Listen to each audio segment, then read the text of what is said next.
ठीक है, जिनका लोहा पूरा दुनिया मानती है, भारत ही नहीं पूरे विश्व में उसकी वाणी का पाठ किया जाता है। मैं अभी अमेरिका में था 3 महीने, अमेरिका, सुरीनाम, गयाना, 3 देश में गया था। मॉरिशस तो पहले भी गया था। वहां भी देखा कुछ लोग संत कबीर की वाणी को सुनते, पंजाबी लोग, पंजाब के लोग होते।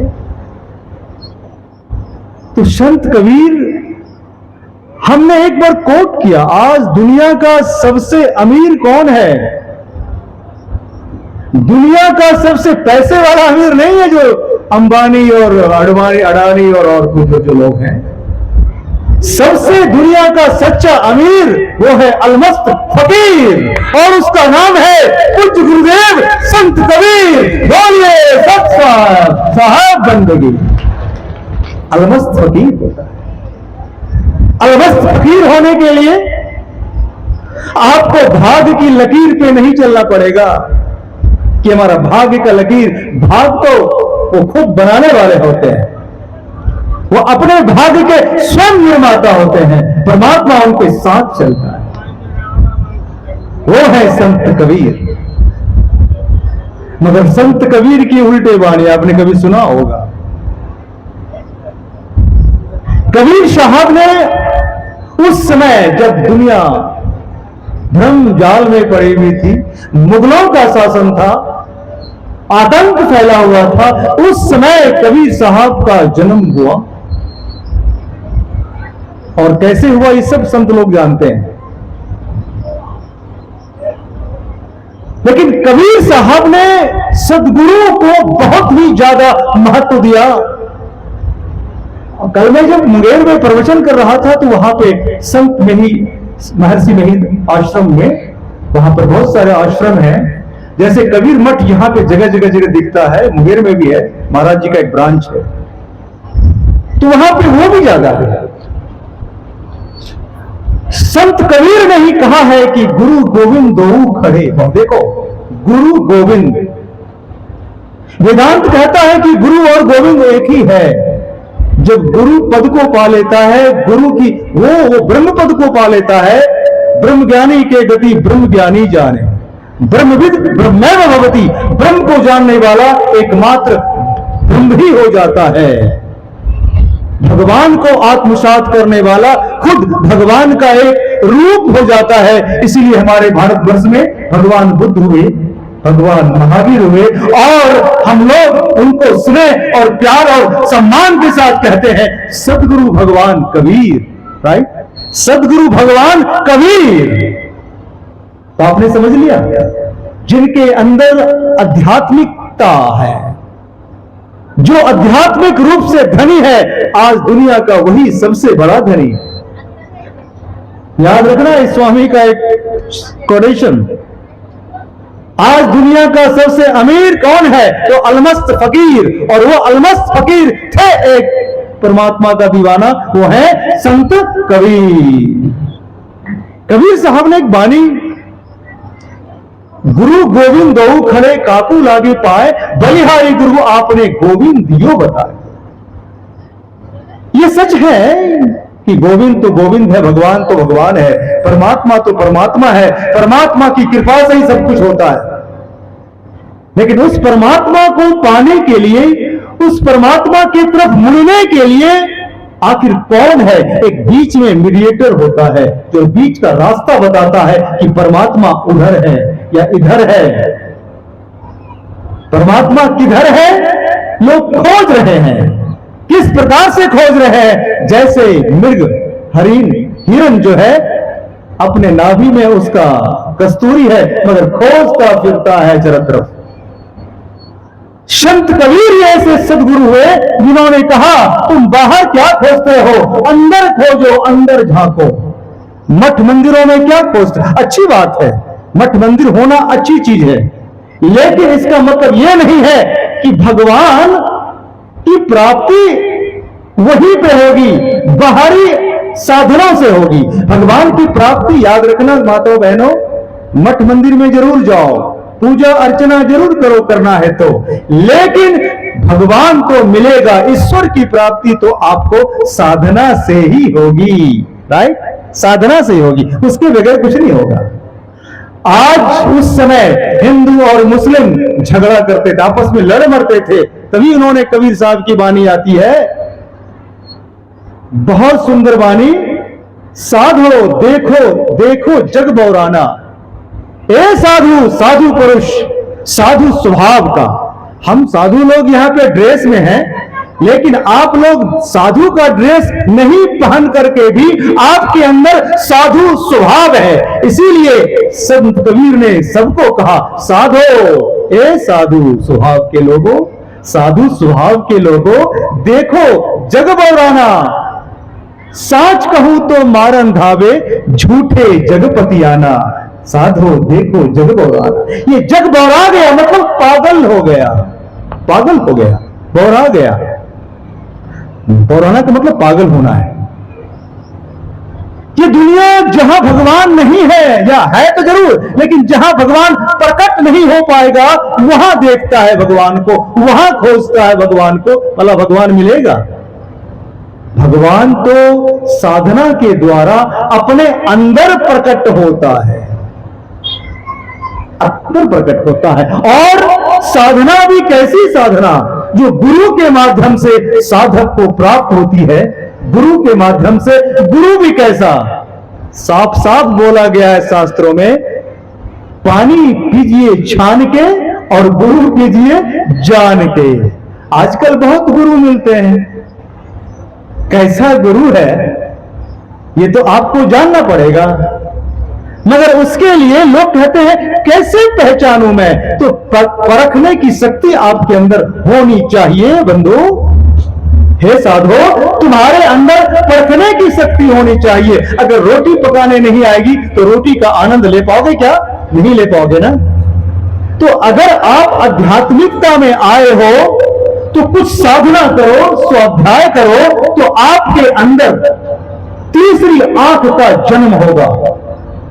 तीसरी आंख का जन्म का मतलब क्या होता है? ज्ञान चक्षु।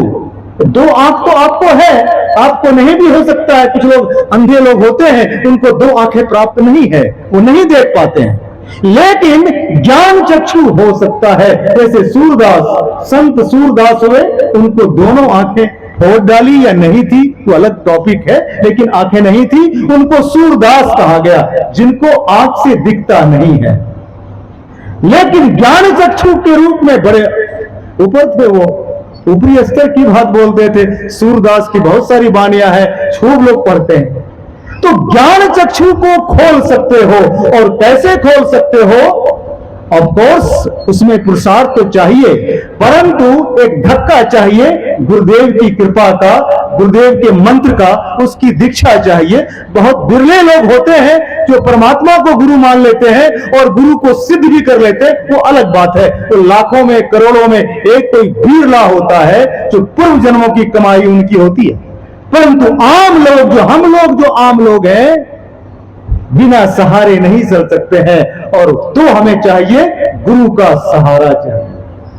जब गुरु आपको धक्का लगा देगा सही दिशा में, तो आपको आपकी मंत्र की सिद्धि मिलेगी, और धीरे धीरे आपकी तीसरी नेत्र, तीसरी आंख भी खुल जाएगी। वही है ज्ञान चक्षु। इसलिए अज्ञान को, अज्ञान की निंद्रा को खोलने वाला एकमात्र गुरु तत्व ही है, परंतु सारे अज्ञानी हैं। हाँ, जात पात के झगड़े में लोग पड़े हुए हैं। जन्म से तो सभी अज्ञानी हैं, जन्म ना जाए तो शूद्र, जन्म से सभी शूद्र हैं। शूद्र का मतलब अज्ञानी, उसको कभी कभी साधुकड़ी भाषा में मूर्ख भी कह दिया गया है, लेकिन उसका मतलब सीधी लैंग्वेज में अज्ञानी कहते हैं। अज्ञानी जिसको ज्ञान नहीं हुआ है। कौन सा ज्ञान? किताबी ज्ञान नहीं, किताबी ज्ञान नहीं, वह अनुभव का ज्ञान। अनुभव, मैं तो कहूं आंखन की देखी। कबीर साहब कहते हैं, मैं तो जो ज्ञान चक्षु से जो ज्ञान अंदर उत्पन्न हुआ है, मैं उसकी बात कर रहा हूं, मैं किताबी ज्ञान की बात नहीं कर रहा हूं। इसीलिए पोथी पड़े पड़े जगमुआ, पंडित भया न कोई, ढाई अक्षर प्रेम का हे सुपंडित हो। तो प्रेम क्या है? प्रेम को जानना, क्योंकि प्रेम से ही जन्म होता है। अगर किसी का जन्म प्रेम से नहीं हुआ, कुछ अलग ढंग से हुआ, तो फिर उसका बच्चा भी ठीक से नहीं होगा। प्रेम प्रकट होना चाहिए, प्रेम प्रकट होना चाहिए, मगर आज वो खत्म हो गया। परंतु अब सुनो ठीक से, एक बात है, कभी कभी मैं कविता में बोलता हूं, संसार तो असार है, संसार में क्या सार है। संसार तो असार है, सबने कहा है संसार माया है, लेकिन संसार भी जरूरी है, संसार भी जरूरी है। अब तो वो कैसे स्वामी जी बताइए, आप समझो इस बात को। कमल कहां खिलता है बोलो? कीचड़ में खिलता है ना। अगर कमल को कीचड़ से अलग कर दो तो कमल सूख जाएगा कि बोलो रहेगा? सच्चा बोलो। आपके यहां आम होता है, मैं शिमला में रहता हूं, मैं भी शिमला से आया हूं, बंगाल से नहीं आया। मैं शिमला की ठंडी को छोड़ करके यहां बिहार के लोगों का दर्शन करने आया, क्योंकि बिहार के लोग वास्तव में तपस्वी होते हैं। हाँ, वो मिलेगा आपको सच्चा पिया। सच्चा पिया कौन है? परमात्मा है। वो मिलेगा आपको सच्चा पिया। मैंने इसीलिए कहा कि अमेरिका में भी बिहार के लोग बड़े मेहनती होते हैं, बड़े पुरुषार्थी होते हैं और धन भी कमाते हैं तगड़ा। समझ लो बात को, उसका आईटी माइंड बड़ा तगड़ा होता है बिहार का, बंगाल का भी और उड़ीसा का। सुन लेना ठीक से, लेकिन सबसे एक्सपर्ट बिहारी है और बंगाली। हाँ, यस बता रहा हूं आपको, सब देखा जाकर के। इसीलिए मगर बिहार को एक चाहिए, साधन चाहिए, साधन। साधन की कमी होने के कारण हमारा बिहार पीछे पड़ गया, वरना बिहार में एक से टैलेंट है। और पंजाब के लोग कहते हैं स्वामी जी बिहार आईएएस के सीट में जहां लोग बनते हैं, कमिश्नर, डीएम बनते हैं, एसपी बनते हैं, जानते हो उसमें क्या है? आईएएस के सीट में जितनी सीट है उसका 50 से 60% सीट बिहारियों का होता है। ताली मारो।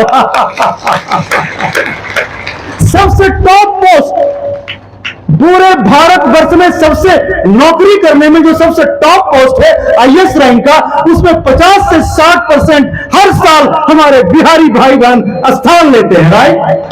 टैलेंट है, ये टैलेंट का ही कमाल है। इसीलिए आप हिम्मत मत हारो। इसलिए मैंने कभी कभी बोलता हूं, बिहारी या तो अनाड़ी या खिलाड़ी। समझ जाओ भैया, बिहारी या तो अनाड़ी या फिर झाड़ू मारेगा पंजाब में, काम करेगा, ट्रैक्टर में काम करता ही है, सब तो गुजर होता है, या फिर खिलाड़ी होगा, वो गुरु बन जाता है। इसीलिए हमारे सिख पंथ में 10वें गुरु कौन है मालूम है? 10वें गुरु कौन है सिख पंथ में? 10वें गुरु कौन है मालूम? बोलो, गुरु गोविंद सिंह, श्री गुरु गोविंद सिंह। उनका जन्म कहां हुआ था बोलो? पटना सिटी में, पटना साहब। इसीलिए हमारे पंजाबी भाई को, सिख भाई को बिहार से बड़ा प्रेम है, बहुत प्रेम है। अरे बाबा, हमारे 10वें गुरु पटना के हैं, बिहार के हैं, और वहां पे बहुत बड़ा मेला लगता है, भीड़ होती है। मैं भी जब अभी जाऊंगा तो पंजाब में पटना सिटी का दर्शन करूंगा, कम से कम एक रात्रि जरूर विश्राम करूंगा। बोले स्वामी जी ऐसा क्यों? जब मैं अमेरिका में था, तो जब मैं वापस आ रहा था अपनी भारत देश को, नई दिल्ली का मेरे पास फ्लाइट थी, एयर इंडिया का टिकट था, मेरा कुछ पासपोर्ट में प्रॉब्लम आया, वो स्कैन नहीं हो रहा था, मतलब पासपोर्ट पास नहीं हो रहा था मशीन से। बोला स्वामी जी आप नहीं जा सकते, नहीं जा सकते। तब क्या हुआ? मुझे रुकना पड़ गया, रोना आ गया। हाँ, मैं भारत 14 घंटे की फ्लाइट होती है, मैं अब भारत देश को देखने वाला हूं 3 महीने के बाद, मुझे रोक दिया गया और रोना आ गया और मैं वापस लौट गया। मगर सुन लो, 15 दिन तक मैं वहीं रहा अमेरिका में, न्यूयॉर्क में एक्स्ट्रा। मगर उस 15 दिनों में सिख भाइयों ने हमें जो सहायता की, मतलब भोजन, पानी, लंगर, एवरीथिंग। रहता तो था मैं किसी के घर में, लेकिन रहने का, खाने का, चाय का, सब कुछ लंगर, वो सारा मुझे गुरुद्वारा से मिलता था। इसीलिए अगर सेवा, समर्पण और साधना सीखना है तो हम जरूर अपने सिख भाइयों से सीखें। और जो सचमुच यहां पे लगता है उसी का रूप है हमारे उपाचार्य महामंडलेश्वर जी, जो हमारे रघुनंदन गोस्वामी जी हैं, महंत श्री रघुनंदन गोस्वामी जी, इनका मठ बड़ा फेमस है, पॉपुलर है, क्योंकि इतनी संख्या में जुटाने वाले और इतने साधुओं को सेवा देने वाले बहुत सारे मठ हैं, लेकिन मुझे यहां पे दिखता है। और वही मंदिरों में मैं जाता हूं, मठों में इतने साधु जो द्वार पे रहते हैं, आ जाओ जी, आ जाओ, आसन लगा लो महाराज, आसन लगा लो महाराज, सबको भोजन पानी यहां मिलता है। बहुत बड़ी बात है, ताली मारे एक बार जोर दिया। ये इनका बहुत बड़ी विशेषता है कि सभी संतों के लिए, कोई संप्रदाय के संत आ जाए, उनके लिए आसन 2 दिन 3 दिन 4 दिन आराम से रहिए, फिर अगली यात्रा में आप जा सकते हैं। That's very good. So Kabir Sahab का जीवन इतना तपस्या का जीवन था, और उन्होंने साजन, सजनी, साजन कौन है? हमारा परमात्मा है। सजनी कौन है? हम सभी आत्माएं उनकी सजनी है। क्या बोलो? सजनियां हैं। क्या है? सजनियां हैं। और आत्मा क्या है? आत्मा सजनियां है, और परमात्मा क्या बोलो? साजन है। हम उनके लिए आए हैं, अपने पिया से मिलना है, अपने असली पिया से मिलना है। मगर एक बात याद कर लो, वह आसानी से पिया नहीं मिलेगा। जैसे मां पार्वती को अपनी पिया के दर्शन करने के लिए कितनी तपस्या करनी पड़ गई, तब जाकर के भगवान शिव का नेत्र खुला, राइट? वैसे ही आप सबों को परमात्मा की कहानी है, पुराण की कहानी है, जो के जस्ट कहानी कुछ उदाहरण के लिए आपको बोली जाती है। तो आपको अपने पिया से, अपने साजन से, परमात्मा से दर्शन करने के लिए, पिया से दर्शन के लिए तपस्या चाहिए। क्या चाहिए बोलो? तपस्या चाहिए, साधना चाहिए, स्वाध्याय चाहिए, और गुरु मंत्र की दीक्षा चाहिए। और यहां आकर के आप साधना करें, कुछ करें, तभी आपको फल मिलेगा, वरना फल नहीं मिलेगा। इसलिए आप लोग कबीर साहब की वाणी खूब नित पाठ कीजिए। यहां पे जरूर आइए, जब भी कभी ऐसा मौका लगे यहां आइए, साधना कीजिए, और अपने अपने घरों में श्री सदगुरु कबीर की वाणी रखिए, और उसको रोज कम से कम 10 से 15 मिनट तक उसका स्वाध्याय कीजिए, और उस पर विचार कीजिए कि क्या उनमें कहा गया है। तो आपकी वाणी जागृत हो जाएगी, आप जाग जाओगे, अज्ञान की निंद्रा से जाग जाओगे। फिर कोई साधु, अन्य जो तथाकथित साधु हैं, जो ड्रेस वाले साधु हैं, वो आपको ठग नहीं पाएंगे। आप समझ जाएंगे कि सच्चाई क्या है, और कहां पर सच्चाई है, और कहां पर असली अच्छाई है। ये बात आपको समझ में आ जाएगा। बहुत बहुत धन्यवाद। यहाँ पे बहुत सारे संत हैं जिनको आगे की बात कहनी है। ओम शांति शांति शांति। बोलिए प्रेम से श्री सदगुरु महाराज जी की जय। धन्यवाद जी। बहुत ही सुंदर विचार श्रवण किए, क्रांतिकारी विचार परम पूज्य श्री ओंकारानंद महाराज जी से। अब हम लोगों के बीच मंच पर विराजमान परम पूज्य श्री ईश्वर साहब जी, जो नागपुर महाराष्ट्र से आगे सबसे निधन है, आप अपनी अमूल्य विचारों से हम सबों को लाभान्वित करने की कृपा करेंगे। योगी सदगुरु देव की जय।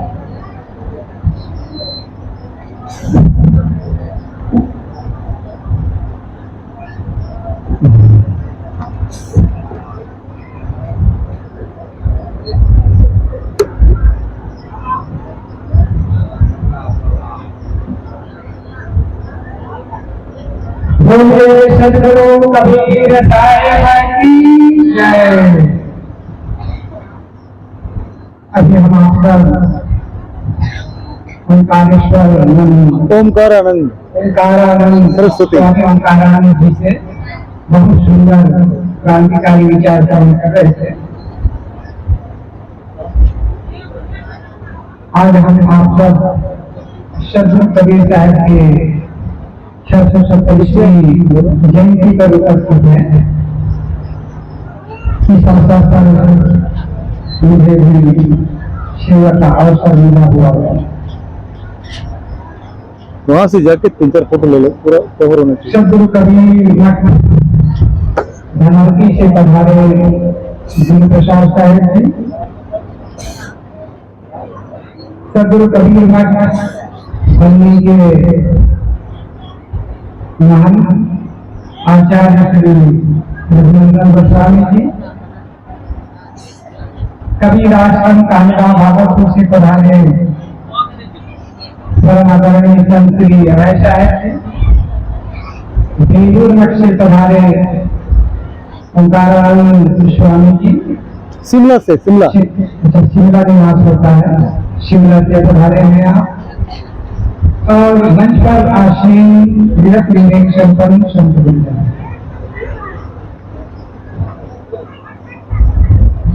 मैं अपनी वाणी के प्रारंभ में शत्रु कवि साहब को एक कविता समर्पित करता हूँ, तत्पश्चात उनकी वाणी पर विचार किया जाएगा। उनका जीवन और दर्शन कैसा था, ये इस कविता में पूरा वर्णित किया गया है। कहाँ उनका जन्म हुआ, कैसा पाला पोसा गया, कैसे उसके जीवन का स्तर था, दोनों महाराज आएंगे ना, कैसे उसके जीवन की शैली थी और जीवन समाज को क्या दिया, इन सब बातों पर जीवन और दर्शन को एक कविता प्रस्तुत है। किसके आंचल में झलक के तुम कोई पता नहीं पाया, पालन पोषण हुआ जहाँ पर कर्ण कुटे की छाया।